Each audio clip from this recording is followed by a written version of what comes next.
صحیح بخاری حدیث نمبر 316۔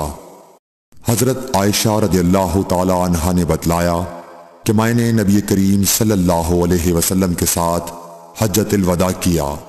میں تمتع کرنے والوں میں تھی اور ہدی یعنی قربانی کا جانور اپنے ساتھ نہیں لے گئی تھی۔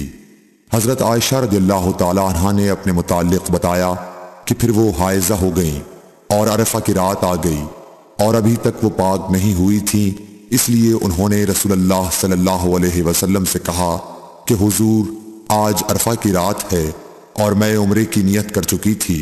رسول اللہ صلی اللہ علیہ وسلم نے فرمایا کہ اپنے سر کو کھول ڈال اور کنگا کر اور عمرے کو چھوڑ دے۔